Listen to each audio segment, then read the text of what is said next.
Merhaba değerli izleyiciler. Yeni bir Dünya Edebiyat programında sizlerle birlikteyiz. Bu hafta ağırlamaktan büyük onur duyduğum, çok uzun yıllardır tanıdığım, tanıştığım çok büyük değerde sevgili ağabeyim. Duygularımıza çoğu zaman şiirleriyle, çoğu zaman yazılarıyla, yani ez cümle kalemiyle sözcülük etmiş, bizi duygusal olarak beslemiş, ideolojik olarak beslemiş çok kıymetli ağabeyim Cezmi Ersöz'le beraberiz. Cezmi abi hoş geldin. Hoş bulduk sevgili kaptan. Nasılsın, iyi misin? İyiyim, teşekkür ederim, sağ olun. Davetimizi kırmadığın için, bize bu değerli vaktini ayırdığın için öncelikle çok teşekkür ediyorum. Bir Dünya Edebiyat'ta biz bu dönemde direniş edebiyatı üzerine, malum edebiyatı kendi içinde ayırıyoruz. Bir popüler kültürün sunduğu bir edebiyat anlayışı var ama sınıfını, tavrını, duruşunu, insanların yanında olmayı tercih eden yazarların ötelendiğini de görüyoruz. Çizerlerin ötelendiğini de görüyoruz. Buna direnen yazarlar olduğunu görüyoruz. Onlarla birlikte yürümek perspektifiyle hazırlıyoruz. Seni de bu sistemin içerisinde bir direnen yazar, şair, bir ağabey olarak görüyoruz. Dediğim gibi davetimize karşılık verdiğin için çok teşekkür ederiz. Hoş geldin, sefalar getirdin. Teşekkür ederim ben de. Hoş bulduk, sağ olun. Uzun yıllar tabii bir dergicilik, gazetecilik, yazarlık, şairlik, yani edebiyatın neredeyse bütün alanlarında bir seyyahlık var. Doğru mu Cezmi abi? Nasıl bir serüven bu? Yani ilk benim okulum, çalıştığım ilk yer Cumhuriyet Gazetesi oldu. Pazar her hafta röportajlarım yayınlandı, yazılarım yayınlandı. 8 sene sürdü. Daha sonra Güneş Gazetesi'ne geçtim. Klasik bir gazetecilik yapmadım ben. Edebiyatla gazetecilik arasında böyle bir köprü vazifesi gördüm. Sonra Özgür Gündem'i kurduk. Özgür Gündem 3-4 sene sürdü. Sonra biliyorsunuz bombalandı. Tabii Özgür Gündem'deyken bölgeye gittim. Çok zordu. Diyarbakır, Kulp, Siirt, Sene? Batman. Söyleyeyim. Batman diyorsun değil mi? 92. En zor zamanlar. Öyle bir anım var benim. Çok ilginç. Yazı işleri müdürümüz bizim Ragıp Duran'dı. Birçok yazı işleri müdürü geldi geçti. O dönem işte Ragıp Duran başımızdaydı. Çok da sevdiğim bir gazetecidir. Ben dedim bölgeye gidiyorum. İzin vermiyorum dedi. Nasıl dedim izin vermiyorsun ya? Gideceğim işte. Abi kardeş gibiydik. Benden birkaç yaş büyüktür Ragıp Duran. Gidersin gidemezsin. Niye dedim göndermiyorsun beni? Dönemeyeceksin dedi. Nasıl dönemeyeceğim hocam? Batman'a gidiyorsun dedi. Diyarbakır, Silopi, Şırnak. O zaman Batman'da Hizbullah var. Sonra baktı olmayacak, ikna edemeyecek beni. Peki dedi, fotoğrafçıyı çağırdı. Duvara dayan dedi bana. Dayandım duvara. Ne bu dedim. Çek şunun fotoğrafını dedi. Arkadaşa, fotoğrafçı arkadaşa. Nedir bu dedim. Son fotoğrafın dedi. Manşet hazır dedi. Dönemeyeceksin dedi. O şartlarda ben o moralle Batman'a gittim. Oradan Silopi'ye gittik. Cizre tabii. Bir süre kaldım Cizre'de. Feciydi. Çok feciydi yani. Sizin tabii o dönemde ihadeyle ilişkileriniz, İnsan Hakları Derneği ile ilişkileriniz, aktivistliğiniz vesaire. Tabii sürüyordu. Cezaevi sorumlusuydum ben. Vallahi sağ salim döndük ama tabii çok ağır bedeller ödedik orada. Ve Ateş Altındaki Ülkeden İnsan Manzaraları diye bir dizi, yazı, röportajım yayınlandı. Döndüm geldim İstanbul'a. Hasan Bildirici vardı o zaman. Ragıp Duran gitmiş, yerine Hasan Bildirici gelmişti. Hasan Bildirici şimdi yurt dışında. Geldi, ben soluklandım biraz, birkaç gün. Geldi, bir uçak bileti uzattı, önüme koydu. Git eve üstünü değiştir, sabah yola çıkıyorsun dedi. Dedim yine mi gidiyorum? Evet. Nereye? Dedi. Yine o bölgeye. Çok beğenildi dedi yazı dizisi. Bölgeden çok güzel tepkiler aldık. Sen gidiyorsun dedi bir daha. Ben bir daha yola çıktım. 2. bölümünü yayınladık gazetede. Onları ben Bana Türkçe bir ekmek ver ve haritanın yırtılan yeri kitaplarımda kullandım. Özellikle haritanın yırtılan yerinde. Korkunç şeyler gördük yani. Olağanüstü. Yani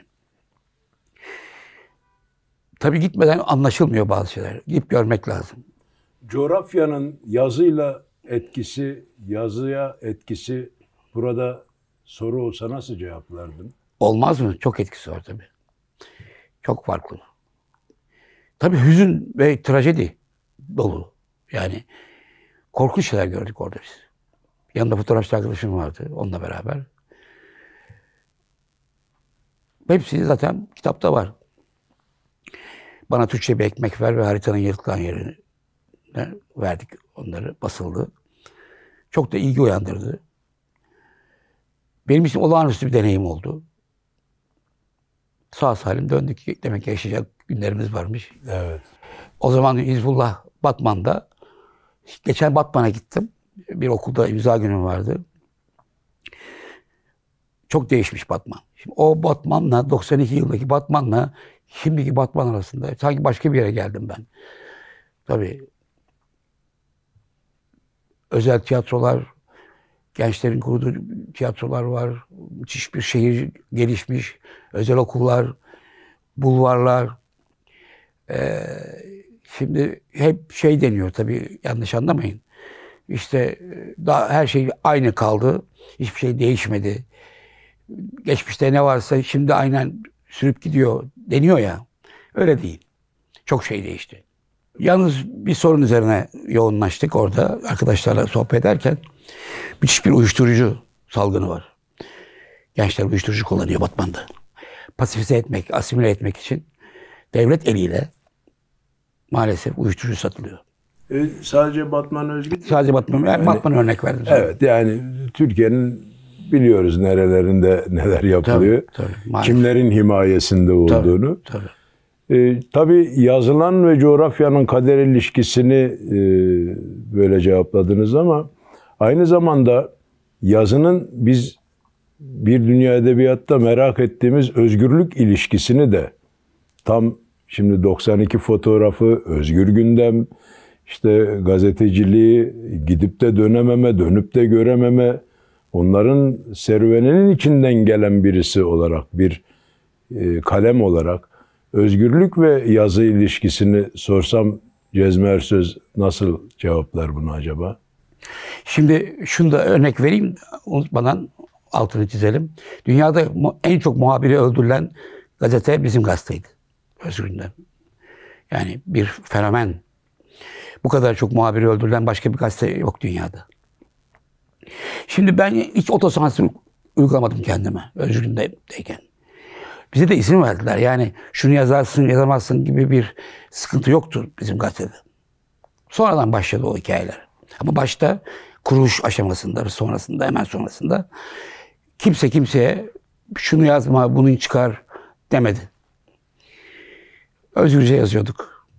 Tabii cezalar da geliyordu. Yazılara mesela kitap yazarken bu özgürlük ilişkisi nasıl gelişiyor içinizde? Şimdi son dönemde biraz arttı o baskı üzerimde. Son birkaç senedir bir baskı var üzerimde sanki. Çünkü çok sayıda arkadaşımız içeride şu anda. Gazeteci arkadaşımız içeride. Yani düşünebiliyor musunuz? AKUT'un kurucusu Nasuh Maruki, AFAD'ın kurucusu, Everest'e çıkmış bir insan. Elektronik sayım yanlıştır. Bu sıkıntı yaratır Türkiye demokrasisi açısından dediği için Şu anda hapiste. 26 Aralık'ta duruşması var Nasuh Mahrek'in. Tabii yeni operasyonlar var. Eskişehir merkezli. Birçok arkadaşımız içeride şu anda. Cezaevinde. Bu biraz endişe yaratıyor. Yalan söylemek lazım. Yani bir sıkıntı yaratıyor. Örneğin çok sevdiğimiz abimiz. Çok iyi bir şair. Hicri Üzgören. Selam olsun ona da. Selam olsun. Şu an hapiste. 74 yaşında bir abimiz. Ve gözaltıları sürüyor. Bir taraftan Apo gelsin konuşsun deniyor mecliste. Bir taraftan da kayyumlar sürüp gidiyor. Devlet aklı var deniyor. Devlet aklı yok aslında Türkiye'de. Devlet aklı olsa bunlar olmazdı zaten. Bunlar edebiyat dünyasına da aslında bir kendi içinde otosansür gibi geliyor değil mi? Bir kaygı yaratıyor. Bir kaygı yaratıyor. Oluyor. Evet. Yani tersini söylemek kolay değil. Biraz sıkıntı var yani. Gezi'den bu yana bir miras aldı aslında edebiyat dünyası. Yeni bir direniş edebiyatı örgütlendi Gezi ile birlikte diyebiliriz. Siz de bunun öncülerindensiniz orayı hikayeleştiren kalemler açısından bakıldığında. Ablocan'dı değil mi? Gezi'de öldürülen gençlerden biri de Abdullah Cömert'ti. Evet. Onun ailesiyle tanıştım. Onunla ilgili anıları toparladık. Çocukluğu, gençliği, çok yoksul bir ailenin çocuğu. Ve bir gaz kapsülü geliyor kafasına. Genç yaşta 19 yaşlarında bir genç. 11 genç galiba hayatını kaybetti. Fakat şöyle oldu bir de, onu da unutmamak lazım. Gezi'den sonra mizah dergiciliği bitti. Şu an Türkiye'de mizah dergiciliği yok. Öyle gırgır çıkıyor, Sözcü gazetesi veriyor falan, o hikaye o. Ama mesela Leman kapanmak üzere ya da Kelhen çıkıyor. Penguen gibi bir dergi kapandı. Uykusuz kapandı. Mizah dergiciliği bitti. Neye yorumlarsınız bunu Sayın Hocam? Sansüre. Değil mi? Muazzam cezalar geliyordu dergilere. Yani ödeyemiyorlardı dergiler o cezaları. Tayyip Erdoğan'a hakaret edemezsiniz, onu eleştiremezsiniz. Mizah dergiciliği böyle bitti. Yani Penguen imza günü yaptığında kilometrelerce kuyruk oluyordu. Uykusuz keza öyle. Sizin Leman zamanında tabii, yaşadıklarınıza şahidim. Olağanüstü. Haftada 150 bin. Tirajım 150 bindi. Adana'da imza gününde zaten tanışmıştık. Evet. Dostluğumuz çok eskidir Cezmi abimle. Orada da bir imza gününde, abartmadan söylüyorum, neredeyse hakikaten 500-600 metre kuyruklar oluyordu. O imza günlerinde belki daha fazla, ölçümlenemeyecek kadar çok. O günlerden bugünlere mizah dergiciliğinin hali hakikaten bu kafayla aslında değil mi bu hale getiriliyor? Şimdi biraz da sosyal medyanın etkisi var. 2013'te Gezi'den sonra mizah dergiciliği bitti. Tabii sosyal medya çıktı onun yerine. Gençler artık sosyal medyayı takip etmeye başladılar. Buna en çok zararı mizah dergiciliği gördü. Büyük isimler vardı, şimdi onların hiçbiri yok ortada. Nasıl bir çıkış olabilir? Önemli bir şey çünkü mizah. Yani gırgır geleneğinden biliyoruz geçmişten, günümüze getirdiğinizde dediğiniz gibi Penguen'den, Leman'dan işte az sayıda çıkıyor olmasına, Metin Üstün Dağları, Çağları, mesela bunları nasıl unutabiliriz ki? Yani bunları tekrar nasıl hayata geçirebiliriz? Özgürlükle ilişkili mi? Şu anda belirsiz bir şey söyleyemem. Tekrar o günlere döner miyiz bilemiyorum. Çok belirsiz bir sürece girdik. Ama şu an Leman ve Penguen yok. Uykusuz yok. Sosyal medya var. Ama şu da var. Bir çürüme var Türkiye'de. Şimdi biz mesela Z kuşağından çok şey bekledik. Şimdi Z kuşağı ne yapıyor? Bir kere empati kuramıyorlar. Empati kuramıyorlar. Çok benciller. Hani süreci değiştirir, genç kuşak ilk defa oy kullanacaklar diye umut edildi ama hiç öyle olmadı. Ben şuranızı, şu yönünüzü biliyorum Cezmi abi. Bir Beyoğlu aşığısınız.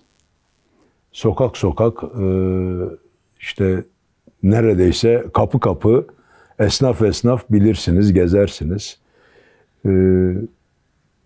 Gelinen Beyoğlu da acaba bir fotoğraf çekildiğinde bu anlattıklarınız gibi midir? Şimdi güzel bir soru. Şöyle diyeyim.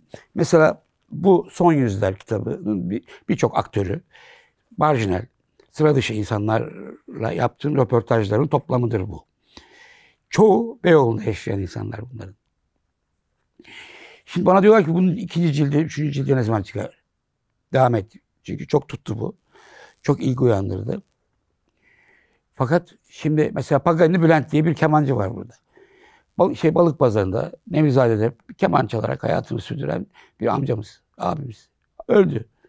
Fakat bu kemancı Paganini Bülent diye geçer adı. Hamalbaşı'nda bir otelci ondan para almıyordu. Otelde kalıyordu, ondan para almıyordu. Öyle kalıyordu. Şimdi acaba Paganini Bülent gibi bir kemancı ya hangi otelci odasını açar? Onu korur, destekler. Vefa bir semt adı o Semt zaman. adı, tabii. Şimdi yok. Şimdi Paganini Bülent otel parasını ödeyemezdi. Şimdi hayatta olsaydı o otelde önünden geçemez. Otel fiyatları aldı gitti. Dolayısıyla korunuyordu bu insanlar. Beyoğlu esnafı bu tip insanları koruyordu. Sonra tabii şey değişti, doku değişti. Madame Anahit mesela bu kitabın önemli konuklarından biri. 40 yıllık tebessüm işte Madame Anahit. Akordeoncular Nevizade'de, Çiçek Pazarı'nda. Beni de çok severdi rahmetli. En son dolaşır masaları benim masama gelir otururdu. Alkol kullanmazdı, şeker hastasıydı. Gazoz içerdi falan. Dünya güzeli bir insan. Bir gün baktım çok üzgün, düşünceli gördüm kendisini. Bana dedi neyiniz var? Hiç sorma dedi. Ben yapamayacağım bu işi dedi. Niye dedim? Profil değişti dedi. Profil. Nasıl profil değişti? Ben dedi eskiden Edith Piaf çalardım. İsterlerdi çünkü. La Vie en Rose, Marlene Dietrich. Şimdi dedim ne istiyorlar? Ankara'nın bağlarını istiyorlar dedi. Öyle bir sene 90'ların ortası. Şimdi 2024'te acaba ne cevap verirdi? Çok merak ettim. Evet. Şimdi düşünmek daha istemiyorum. Şimdi Edith Piaf'tan Ankara'nın bağlarına diye bir yazı yazdım ben. Ki o zamanki profil farklıydı. Profil çok değişti. Şimdi ama yine de Beyoğlu'nu çok seviyoruz yine. Bambaşka Beyoğlu. İstanbul demek Beyoğlu. İstanbul'un kalbi. Ve olurmuş böyle. Seneler içerisinde Beyoğlu bir yozlaşırmış, içine kapanırmış. Eski insanlarını kaybedermiş. Fakat sonra küllerinden doğarmış. Ben onu bekliyorum. Beyoğlu tekrar küllerinden doğacak diye düşünüyorum. O zaman bu çürümeye de bir umut olarak buradan bakabiliriz. Öyle düşünüyorum ben. Bir sanat tarihçisiyle konuştum. Böyle dönemler yaşamıştık. Beyoğlu'da geçirmiş. Sıkıntılı günlerini yaşamış. Sonra küllerinden yeniden doğmuş. Ona bakacak olursak yani bu Beyoğlu'nda çizdiğiniz fotoğraf aslında Türkiye'nin fotoğrafı, bölgenin kendi içinde fotoğrafı. Keşke bunların hepsi temize çekilse de yeni bir başlangıç yapılabilse, o orijinal kodlarına yeniden dönülebilse diyor insan ama dediğiniz gibi bunun içinde bir iradenin kendini beyan etmesi lazım. Mesela nasıl olacak? Sinemaları koruyacağız. Sinema salonlarını koruyacağız demesi gerekiyor. Yani dünyanın hiçbir yerinde böyle bir şey yoktur. Sanmıyorum. Yani 100 küsur yıllık sinema, emek sineması. Orası tarihi bir yer. Siz orayı nasıl kapatırsınız? Onu özünden nasıl kapatırsınız? En üst katta, 5. katta galiba 50 koltuk cep sineması yapmışlar. Bunu hak ediyor muyuz biz ya? Buna kalacak olursak sizin sözü oraya bağlamış olayım. Hakkari'de yaptığınız, girişimlerinde bulunduğunuz, gidip tuğla koyduğunuz köprünüz. Şimdi bunlar... oraya çok ilginçti o. Yani o günleri çok özlüyorum. Yani Hakkari'de uzun zaman kaldım. İmza gününe gitmiştim 2010'da. 2010'un başlarında. Hakkari'li insanlar çok mütevazi, çok cana yakın ve misafirperver insanlar. Beni böyle yoldan geçerken Zapsuyu, işte Hakkari-Van karayolu üzerinde, Zapsuyu üzerinde bir köprünün parçalanmış, Zapsuyu'nun üzerinde böyle sefil vaziyette yüzdüğünü gördüm. Asla bir köprüydü. Sordum, dedim bu köprü ne bu? Parçalanmış, yıkılmış, yağmalanmış. Özel harekatçılar yapmış. O 9 köyü Van ve Hakkari karayoluna bağlayan bir köprü. Halk arasında Deniz Gezmiş Köprüsü olarak da geçer. Ama asıl Devrimci Gençlik Köprüsü. 1969 yılında dönemin gençleri, işte 68 kuşağı diyoruz onlara biz. ODTÜ'lü, İTÜ'lü, Yıldız Teknik Üniversiteli gençler Abdi İpekçi önderliğinde o köprüyü yapmışlar. 2 ay kadar çalışmışlar. Orada kamp kurmuşlar ve köprüyü yeniden inşa etmişler. Siz o mirası... Sıfırdan yapmışlar. Çünkü Zapsuyu Türkiye'nin en debisi, en hızlı nehri. Fatma Girik orada film çekerken düşüp az kalsın boğuluyormuş. Ve dedik arkadaşlar bunu yapalım. Bu köprü bir mirastır, bir anıdır. Batıdan doğuya uzanan ilk dostluk elidir, barış elidir orası. Batıdan giden gençler yapmış onları. Sonra bir konser düzenledik. Dayanışma konseri. Bostancı Gösteri Merkezi'nde. Çok kişi geldi. Ama çok insan bilet almamış. Beklediğimiz parayı toplayamadık. Burada ilk defa açıklıyorum. Söyleyeceğim. 70 bin lira gerekiyor o zamanın parası. Ama biz 30 bin lira, 40 bin lira toplamışız. Yani Gürbüz Çapan da yardımcı oldu. Çelik halatları Gürbüz Çapan aldı mesela. Osman Kavala konser için gelen sanatçıların yol masraflarını karşıladı. Buradan ona selam olsun. Bilet paralarını, transfer paralarını karşıladı Osman Kavala. Gelelim asıl masraf. Deniz Gezmiş Köprüsü'ne katkı koyanları anlatıyorsunuz Evet, şu anda. evet. Gürbüz Çapan, Osman Kavala. 8 senedir içeride Osman Kavala. Muhasebecisini çağırdı hemen. Dedi ki İBAN numaralarını alalım. PC kimlik numaralarını alalım sanatçıların. İşte Rojda, Nur Sürer, Onur Akın, Suavi, çok sayıda Bulutsuzluk Özlemi, hepsi geldiler. Yasemin Göksu, İlkay Akkaya. Bir iş adamı dostum vardı. Para yok. İş benim üzerime kaldı. Ben o parayı nasıl vereceğim? O zamanın parası 30 bin lira. Nereden bulacağım? Ömür boyu ödeyemem o parayı ben. İş adamı arkadaşım da ya dedi bizim Yılmaz Hakkari'dir. Bir arayayım dedi. İyi, araları iyiymiş. Yılmaz Erdoğan. Aradı Yılmaz Erdoğan'ı. Dedi ki arkadaşlar köprü yapacaklar. Sen de Hakkari'lisin. Nasıl yaparız? Bir yardımcı olur musun dedi Yılmaz Erdoğan'a. Konuşuyor. Duyuyorum ben konuşmaları. Sonra o da vereceğim abi demiş. Aradı. Açtım. Dedi ki ne kadar para lazım? İkiletmedi. 30 bin lira gerekiyor. Yoksa yapamıyoruz. Bana İBAN numaranı gönderir misin dedi. İBAN numaramı gönderdim. Yarın bankana git bak dedi. Gece uyuyamadım ben. Sabah bankaya gittim. Kadına sordum, görevli memura. Dedim hesabıma para yattı mı? Evet, sabahleyin BKM'den 30 bin lira yatmış dedi. Ve o parayla köprü yaptık. Hemen Hakkari'ye havale çektim. Köprü tamamlandı. Ondan sonra işte konser verdik Hakkari'de. 600 genci biz Hakkari'ye getirdik. İstanbul'dan, İzmir'den ve Ankara'dan 600 üniversite öğrencisini Hakkari'ye getirdik. Bu arada tabii unutmayalım. Mazlum bizim yönetmen Mazlum Çimen'den mi? Yok. Mahsun Kırmızıgül. Mahsun Kırmızıgül'ün otobüs şirketi varmış. Kim önerdi bana bilmiyorum. Kendilerini aradım. Dedim Hakkari'ye otobüs kalkması lazım. Tamam dedi. Ben otobüsümü gönderiyorum dedi. Otobüsünü gönderdi. O zaman HADEP'ti. HADEP'ten 2 otobüs geldi. Birçok firma otobüs gönderdi. Vicdanlar toplanmışlar yani. Toplandı. Çünkü Hakkari kaç kilometre? 600 öğrenciyi götürüyorsun sen Hakkari'ye. Ve Her an her şey olabilir. Provokasyon olabilir. Hepsi bunların genç çocuklar. Sonra tabii konser başladı. Stadyumda yaptık konseri. Alnımızın akıyla köprüyü tamamladık. Sonra kutlamak için konser yaptık. Barış'a bir katkımız olmuşsa ne mutlu bize. Hakkari halkı çok mutlu oldu. Şimdi o köprü dimdik ayakta duruyor. İşte Abdi İpekçi iyi ki var olmuş bu ülkede. İşte Osman Kavala gibi insanlar var.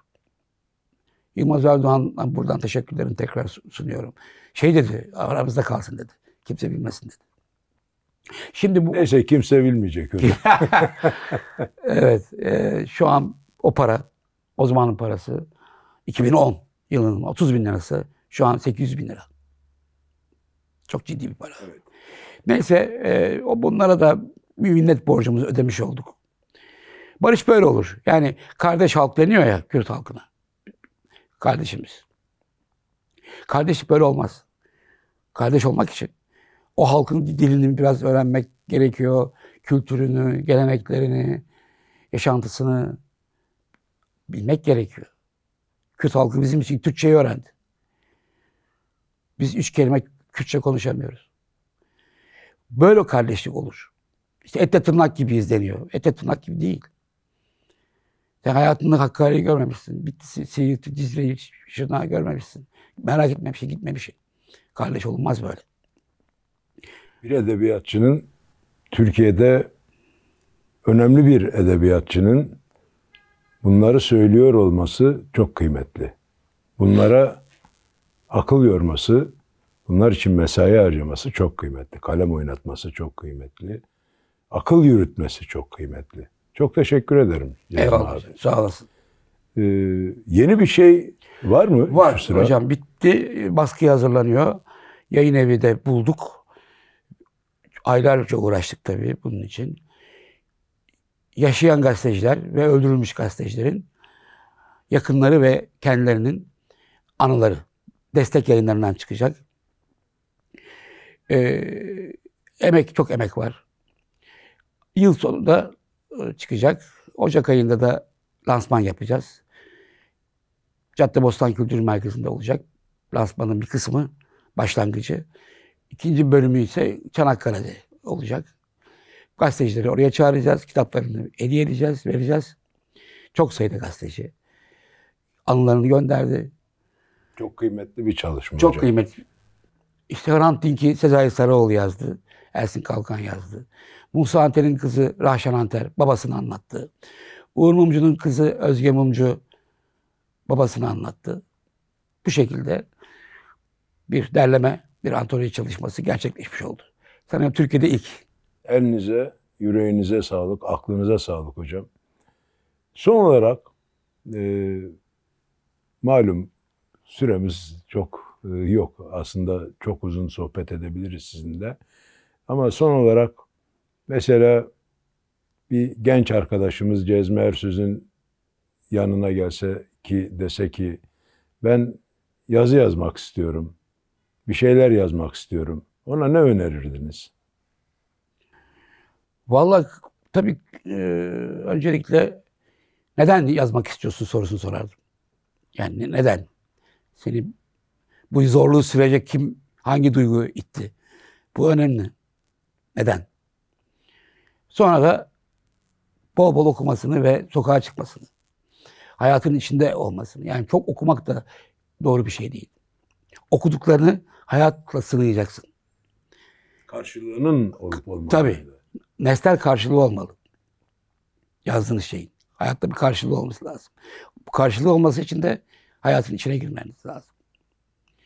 Yara bere almanız lazım. Gözlem yapmanız lazım. İnsanları tanımanız lazım. Bunları söylerdim. Herhalde genç arkadaşlarımız, izleyenlerimiz üzerlerine düşen notu almışlardır diye Evet. düşünüyorum. Yani bütün gün telefona bakıyorlar. Çok üzülüyorum ben. Saatlerce. Yani ekrana bakıyorlar. Çok üzülüyorum. Çağın tabii değişen dönüşen tarafları var ama o değişen dönüşen tarafları kendi lehimize nasıl evireceğiz? En kıymetli sanki soru burada bu gibi. Gençler o telefona bakıyorlar ise bir sebebi var mutlaka. Baktırılıyor olduklarına inanıyorum ben. Uzaklaştılar birçok dinamikten ama sizin gibi kalemler mutlaka ki yazdıklarıyla onlara örnek olacaklar ulaştıklarında. Önemli olan ulaştırmak. Biz üzerimize düşen bu görevi yapmaya çalışıyoruz. Sizlerin yazdıklarıyla, duruşlarıyla yarattıkları değerin yarına taşınması için bir katkı koymaya çalışıyoruz. Davetimize icabet ettiğin için tekrar çok teşekkür ediyorum Cezmi abi. İyi ki varsın. Eyvallah. Teşekkür İyi ki ederim. kalemin var. Eklemek istediğim bir şey varsa Sağ olun. Teşekkür ederim. Bana bir imkanı sağladığınız için. Ben de teşekkür ederim size. rica ederiz. Evet sevgili dostlar. Bir Dünya Edebiyatta büyük dostum, büyük ağabeyim, kıymetli kalem, sevgili Cezmi Ersöz ağabeyimle bir aradaydık. Onun serüveni uzun tabii, fakat yolculuğu derin tabii. Fakat biz köşe başlarından, satır başlarından, ucundan, kıyısından biraz sohbetleyebildik. Dilimiz sürçmüş olabilir, affola. Bir başka Bir Dünya Edebiyatta görüşmek ümidiyle, hoşça kalın. Hoşça kalın.